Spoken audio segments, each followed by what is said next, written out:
Hey everybody, and welcome to Geeks and Drinks. I'm Jason. I'm Jordan.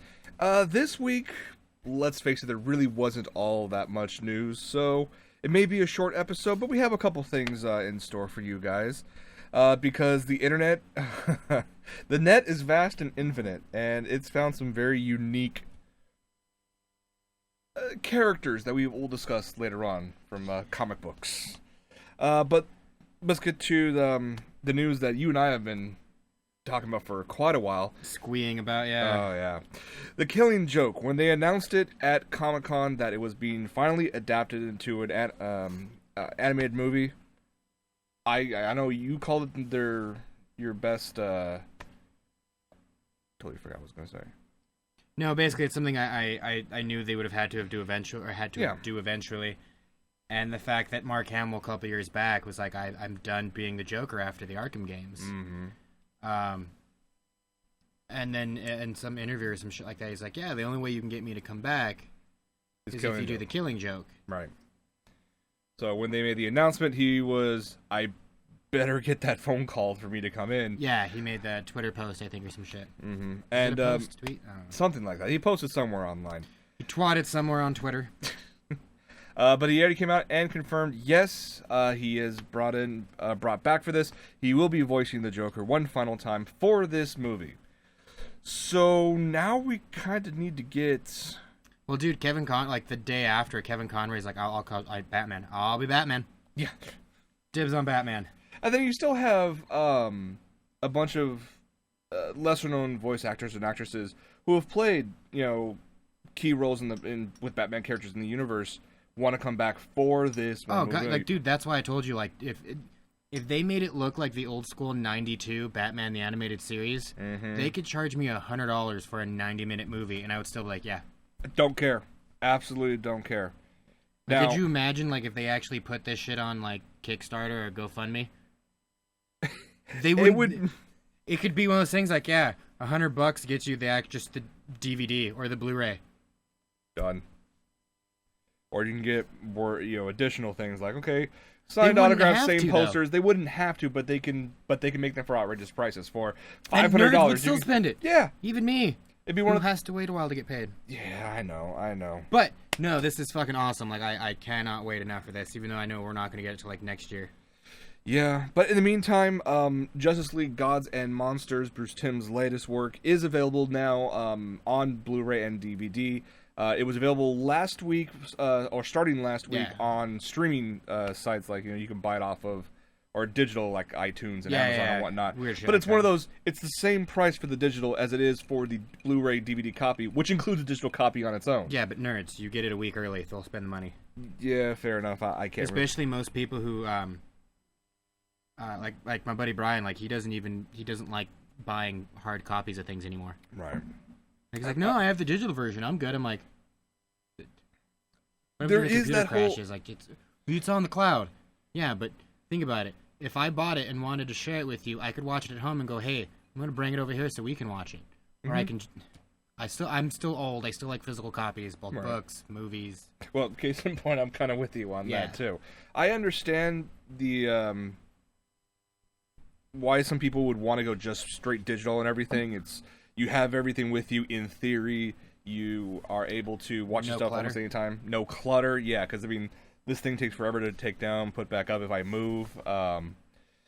But on the other end, having a physical copy, being able to say, hey, I want to watch this over at your place. I don't have to ask, do you have Wi-Fi, or do you have a strong enough connection to stream this? Or it could be 5 years down the road. You may have bought a digital version of something, but then the provider maybe had their contract pulled back, and all of a sudden, hey, look, even though you technically bought it, you can no longer watch it. You can no longer stream it. Yep. So it's a give and take with either way. I don't foresee either format taking over anytime soon. Well, I mean, they'll be there. There will be no, it won't be like the death of VHS to DVD where everyone's just like, we're just going to move someone forward. has to convert, Yeah, this one now, it's at the age of, you have options. It's convenience. It's whichever one you want. And I do have to say this, though, about the Killing Joke. I am kind of bummed the fact that, where is it? Yeah, Bob Hastings. Yeah, unfortunately, he cannot voice James Gordon. He was Gordon. Yeah. He was damn good at it too. Oh well. I mean, that sweet mustache. Well, the animated mustache. The animated mustache, yes. So, as soon as we have more information about this, we'll obviously let you know, and we'll probably be squealing about this for quite some time. Dude, look forward to when they release a trailer. It'll just be us like going yee for like 30 minutes one episode. So easy enough to do. On the Marvel side, it looks like Marvel and Netflix, their whole partnership is really kicking into high gear. They came out stating that every 6 months from now on for the foreseeable future, there's going to be something new on Netflix that's Marvel-based for you to watch. Whether it be any one of the 4 characters from the Defenders. We already have Daredevil. We already confirmed Daredevil Season 2, which will include the Punisher. You have, Jessica Jones. Her bit is actually going to be It's going to be tied in to, Power Man. Mm-hmm. It's all being tied into Luke Cage. Mm-hmm. But they already confirmed that her story, at least her first season, they haven't specified if she can have additional seasons. That will be in 2015. So well, I think that's just because she's even more of a Gambit, so I think they want to push her out there and get everything set up before they start greenlighting more shit. They're like, well... But then again, I mean, look at the each of the characters that are a part of the Defenders. Could you imagine any one of them trying to, well, aside from Daredevil, leading a full-fledged, theatrical movie release? I really can't. Luke Cage and Iron Fist. The buddy cop drama we've been missing for the past, do you think 10, 15 years. I think that actually works better to Netflix's favor, just for the sole fact now you have, if it's anything like Daredevil, you have 13 hours with the duo, rather than just maybe an hour and a half to 2 hours, and they have a lot to go through. Not to mention you can expand not only each character but the universe. Huh? It's cheaper to do. Oh yeah, that's very true. But then again, Marvel, with their owners Disney, don't seem to have a problem. Well, yeah, with money's cash flow. not an issue, but I mean, like I said, I would love to see a Luke Cage Iron Fist buddy cop. Oh, that would be great. But you never know what could happen in the future. Wacky antics. Yeah, you never know. Heroes for hire. We're going to get that crap anyways with Legends of Tomorrow. Which we've talked about before, and I'll say it again. There are aspects to it that look really good. But then there are some characters that are pushed into it going, why? Why are you there? I'm not a hero. You won't be. You'll be a legend. Really, are you that desperate to like characters that you're having to use villains? It's DC. Yeah, and they keep fucking up. Yeah. I told you prior to the MCU, I was all for DC. Oh yeah, you were hardcore on that. We were talking about this last week about this. Of course, nowadays you look at it and going, what does DC really? What have they done lately? Yeah. Yeah. I mean, yeah, they're all hype right now about. So what have they done good lately? Yeah. It's all hype on Batman vs Superman. You all hype on Suicide Squad. They're gonna be trying to push an entire. I swear to God, if they fuck up Batfleck, I'm gonna be pissed because that's the only thing that looks good. Yeah. Well, we'll see what happens with that. I'm just saying, dude. Come on. Yeah, but in the Jessica Jones one, the bad guy's the Purple Man. That's at least in Daredevil. Isn't that being played by David Tennant though? Yeah, it's the Doctor, but I mean. I know the character itself. Daredevil can stand alone. Yes. Because he had Kingpin. It's his opposite. Right. Makes sense. I can't even name you one villain that they have, other than the Purple Man. That's just because. Right. I got more excited. David Tennant's getting work again. Fuck yeah, what is he doing? I'm in. What is he doing? He's doing a Marvel thing. Fuck yeah, what's he doing? Purple Man. The fuck is a Purple Man? Mm-hmm. But still good, yes. Is that just a Smurf that holds his breath? I don't know. I mean, we'll find out. I'm sure we'll find out. I'm sure there's people out there who are who are hardcore fans of it going, how do you guys not know? There are many things out there we do not know. There's characters, DC, Marvel, otherwise, that are still unknown to myself, to you, and a lot of those out there get really, really confusing. Well, because some of them, it's... some people have certain characters that just, it clicked with them at a certain time, and they developed a weird bond. Mm-hmm. I don't know, I've had friends dude, how do you not know this character? I'm I know a lot, just not that, because it's... Right. Everyone grows up differently. Everybody attaches Yeah. themselves to different characters. Some people don't even get into comics until much later on in life. So it all So it all depends on your upbringing, your history, what have you. But that being said, in looking for stuff to talk about this week, I was thinking we've done a lot of comic stuff. DC, Marvel, otherwise, doesn't matter.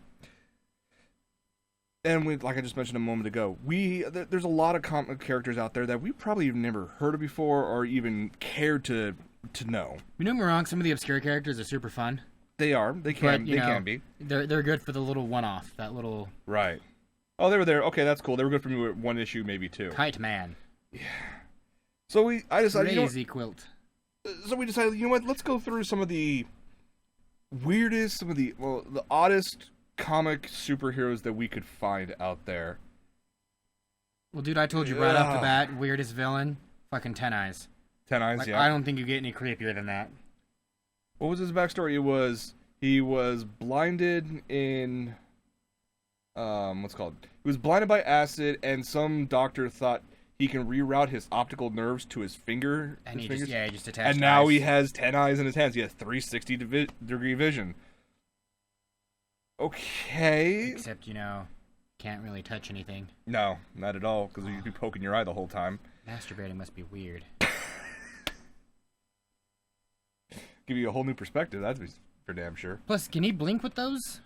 I don't think so, no. I know, like, it's always like their eyes are there. It's just the optical sensors. They don't call them just eyes, so... But, I mean, we're talking about a character that was made in the late 60s, so... Yeah. There was also characters we came across. Color Kid. Color Kid, his ability is that he was struck by a beam of light from another dimension, which gave him the singular ability to change the color of any object at will. That's it. No super strength. Yes, I don't really imagine that being useful in any fucking way. It's literally like, you're blue. Yeah, unless you're like a seamstress. It's like, I'm out of red felt. There you go. Yeah. Now, in looking through the history of this character, there are things that he has done to help other superheroes out there. He did have a bit with Green Lantern, and Green Lantern was in a bit of a bind, and he used his powers to go about and turn everything around him green. Which, okay, fine, works with that. You just need not yellow. Yeah, exactly. And they even retconned that recently. Apparently, even in the 80s, this guy had the unfortunate bit of getting struck by a interdimensional crystal that apparently had gender-bending powers. So in the 80s, this character was still around as... Rainbow Girl. No, and that's a totally different character, actually. She actually controls not only color, but you can tap into the color of emotions.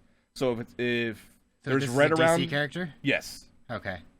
But with Color Kid, in the 80s was known as Color Queen. Turned into a girl for like a decade. Still had the same powers, just different gender. They gave him bazooms. Yeah, pretty much. Huh.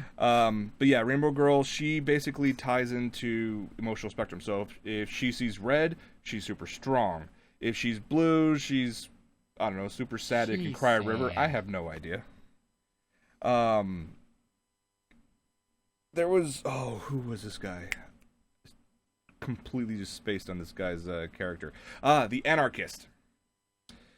He was back in the 70s, and his whole thing was that he can create and produce electrical chemical energy through his sweat. So, for me, that's like, I sweat like a freaking sinner in church in the South. I could use that if I have electrical energy. This would be amazing. I'd be a horrible comic character, you but... would just use it to power up fans to make you not sweat. Yeah. I would sweat for 5 minutes, Just store like, the "All right, power, we're good." and it'd be like, bam! AC all around. I know. And this other asshole, Zeitgeist. Yeah, whose ability was to create acid via only vomiting. But again, that's just vomiting. That's just vomiting. That's not really a power at all. Hey, why are you trying to devalue the superpower that is bulimia? Well, let's jump to the other side of that. There was a matter-eating lad who his whole power was that he could eat anything and everything, whether it was steel, whether it was Power to laser eat rays. any matter. Matter eater lad and calorie queen. What's funny is that matter-eating lad comes from the planet Bismol. Is there a tie into Pepto-Bismol there? I can only hope he has a dog named Pepto. Some people, there was articles online of what could, matter-eating lad not eat. And through the end of the debate, they actually came to the conclusion that Pussy. this kid... Because lame powers like that will not get him laid. But he could theoretically eat Superman. So semen he's okay with. Yeah, apparently he's perfectly fine with that. Oh, but then there's... You can have fun with this one, El Guapo. See, this is... I don't even know how to feel about this. Just because the photo that you pulled up just is introducing El Guapo, I Poppy. He doesn't even look Mexican. He's a bit tan. He looks like a white dude with a tan. Yeah, he has the bandana. He has... And you've never seen a white guy without a bandana? Really, they're Bret Michaels? All right. Yeah, I know. This was one of those really awful Marvel characters. His only power was a telekinetic connection to a skateboard that he can control at will, and he can do weird things, and yeah. I still laugh, though, that thankfully his time amongst the living was very brief, because whoever villain he was actually fighting against found a way to break that teleportation link and take over the skateboard and turned it into essentially a javelin and had the skateboard stab El Guapo in the heart, killing him. His chest is a giant target. Yeah, that's sure X. just a giant X, yeah. But I mean, wasn't this during the time where like the X-Men was like, we're extreme? Well, yeah, because they tied into this. This was the side group called like Ecstatics or Ecstatic. Yeah, that again, X-Men blows. Oh, dude, the '90s X-Men, not even second or third tier. We're talking like fifth or sixth tier, where you get to things like, oh, what was that? Oh, I had it here. Yeah, Adam X, the Extreme. First off, he sucks because he's part of the Summers family. Yeah. Because everyone knows Scott Summers can suck it. Just for your buddy out there. Friends don't let friends like Scott Summers. Okay? It's a very simple rule, and I live by it. Oh, man. Good thing to live by. This guy's power is that he can electrify your blood. Look at me. He fucking looks like Bret Michaels. He really does, yeah. Here's the thing, though. The only way he can electrify your blood is if you're bleeding. If you don't have a single cut on you and you're not bleeding, he can't do anything to you. Hence why his outfit is covered with blades and whatnot. So if he can get just close enough for you to get a little paper cut or something, then he can do something to you. He's got little bitch X-23 blades. Mm-hmm. Just like the 1 and the 3 right there. Not just the 2. X-23. Yeah. Well, if it was Wolverine, there'd be the That's what I'm saying. It's X-23, yeah. Only the 2. Yeah. Let's talk about the brown Captain bomber. Racism. Oh, yeah. So this one is a little more recent. I think it was around the 90s. So this character, the Brown Bomber, it's this white guy who, by saying the words Black Power, turns into an African American with his superpowers that he can only use for 60 minutes at a time. So wait, when he's the white guy, does he still have, the shoelace belt and the gold medallion? No, that all comes out with the power. And of course the thing to spin around with that is... Does his pair of Keds just turn into a pair of Jordans? Is that what happens? Well, considering he's an old white bigot who turns into a black superhero. Yeah, 90s. Yeah. 90s were a dark time. Remember when there was that bullshit where, they tried to fuse Marvel and DC characters? Vaguely, yeah. There is the Amalgam series. Mm-hmm. Where it was, the only one I can remember, it was Dark Claw. Because it was just weird as shit. It was Wolverine and Batman mixed together. You would think that they would have, better ideas out there instead of just rehashing. But it was the 90s. They I were just kind know. of like, let's just push a ton of shit out there. Everything has to have an X or extreme in the title or something. There was a reason why there was that giant crash. Mm-hmm. But see, then you get characters like Maggot. So you have this kid who has this gaping chasm in his chest where two giant maggots live. And the thing is, he can release those maggots. They can absorb energy from matter anywhere, almost instantaneously. But when the maggots come back to him, they transfer that energy to the boy, and that's how he gets his super strength or speed or whatnot, by absorption by two giant alien maggots. X-Men, he's fucking weird. Here's the thing, though. What do you have to smoke, and in what order to think of that idea, though? It's X-Men. But even... I'm sure they probably ran out of ideas. Yeah. Have you not noticed when they started doing, like, the resurgency, when, like, comics started to become good again? Mm-hmm. They literally stopped creating more. There's like, let's just throw back to other characters. Yeah, make old characters new again. Give them a facelift. You know, they realized they didn't have to create new random characters. Like, what if we just use the characters we already have, and you know, we just don't mistreat them? Yeah, but see, now you're asking for way too much because there were just some odd characters out there. Stuff that doesn't even consider. Some don't even consider to be superpowers. Like, what was the guy from Batman animated series we were talking about earlier? Clocking. Yeah, Clocking. He's just yeah, really... I know that for some reason without even to look at that. He's just, like you said, he's just punctual. Yeah. He has no superpowers. He's just really good at organizational skills. Yeah. He just knows how to control, not control time, but keep track of time very well. And use it to his advantage. That's a good man. Basically, he's the kind of guy you keep around and be like, all right, friend, you keep showing up late to everything. Become friends with that guy. There was, what was it? In the He's an office manager, 80s, I want to say. No, late 80s, early 90s. There was a character, I can't remember, he starts with an R. But his superpower was that he can stop clocks. Not stop time, but anything within the vicinity of his voice. If there was a clock in that area, it would stop. That was his only superpower. That's not a power. It's not.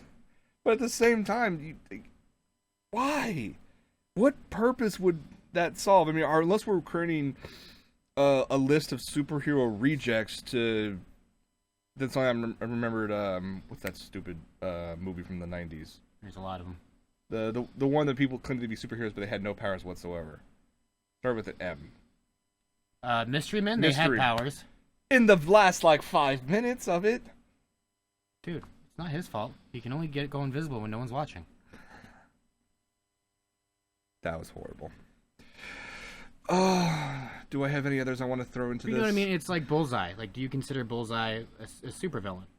He's a villain. He's a villain. But is he a supervillain? He's good at what he does, but he's not a supervillain. But at the same time, the Joker.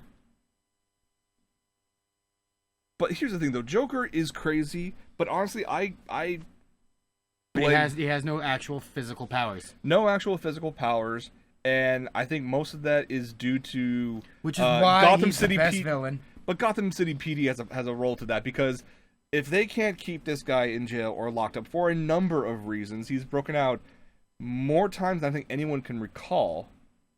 Yeah, because you have to keep bringing him back. But remember, in the beginning, he didn't really get caught. In the beginning of comics, he didn't get. He did died. not. Yeah. But I don't know. Him and his boners. I guess it proves to show that you don't have to have powers as ridiculous as some of them can get to be a really good character. Yeah, dude, look at Poison Ivy. She didn't have superpowers in the beginning. That didn't come till later. That's true. In the beginning, she was just some fucking hippie. Mm-hmm. And then she got then she was just part plant or some shit. Something like that. Due to some chemical spill or something like that. I don't know, man. I don't know. That was either that or she became Godzilla or something. I have no idea. Godzuki. No Godzuki. Bad Godzuki. Against Godzuki, man. Many things. So bad.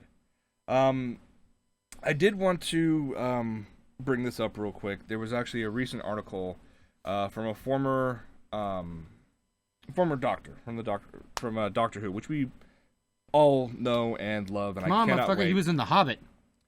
Yeah. But this article basically brought forth a question that's been going on for, I would say, very strongly, I would say, for a good 10 years. Which is the world ready, or, more importantly, should there be a female doctor? No. And why is that? Doctor's a dude. If you want something like it, but you want a female version of it, create a female version of it. Well, they kind of did with the gender-bending master, which only recently turned into Missy. Mm-hmm. I could probably argue with the sense that he's not male or female, he's a Time Lord. He's from Gallifrey. They may not have male or female there. No, they do. They've mentioned it before. They've also mentioned on that aspect... Come on, dude. One of my favorite doctors, number 4, he married one of his companions. Yeah, that's true. And she was also a Time Lord, if I'm not mistaken. I don't know if he was... Was she? I can't remember. More recently, there's a Smith episode, still my favorite Smith episode of all time, The Doctor's Wife. He made the mention of one of his fellow Time Lord friends, who at one point was a girl. Oh, she was a bad girl, kind of thing. So why not? Are you thinking it's more steeped in just tradition? Yeah. Okay. Like I said, what would you do if there was a female James Bond? Okay, good You'd be point. like, well, that's in my not... mind, that's not James Bond. Yeah, that's something else that wants to be James Bond. Wants to be James Bond. Okay. Like, it's not... I'm not... God, this is happening so much lately. I'm not a misogynist. I know you're not. I loves the ladies, and I'd like to pretend they loves me because it makes me feel better about myself. But when you... Okay. Remember Stan Lee, when he got all pissed off at Brian Michael Bendis? Because Brian Michael Bendis made the comment, oh, Spider-Man can be black. Any superhero can be whatever race or whatever they want. Off, yeah. And Stan Lee's like, no, leave them the way they are. You know what you want to do if you want a black superhero? Create one. That's true. You know what you do when you want a female Doctor Who? Create one, yeah. You don't get mad just because you just one thing. No. I mean, granted, I'm a nerd. That's what we do. We bitch when things don't go our way. And that's why I'm turning around playing devil's advocate in this point. Because one, I agree with you completely. A doctor should always be a man, because and that's not, again, not being misogynistic about this, but more so on the fact that the way each of the characters have been lined up to work with their companions, to work with the situations, it kind of plays into the fact of it's a male character either trying to protect the world, just the companions, trying to destroy an evil overlord. Not saying a woman can do that, but the character for, over 50 that years. That character's a dude. Yeah.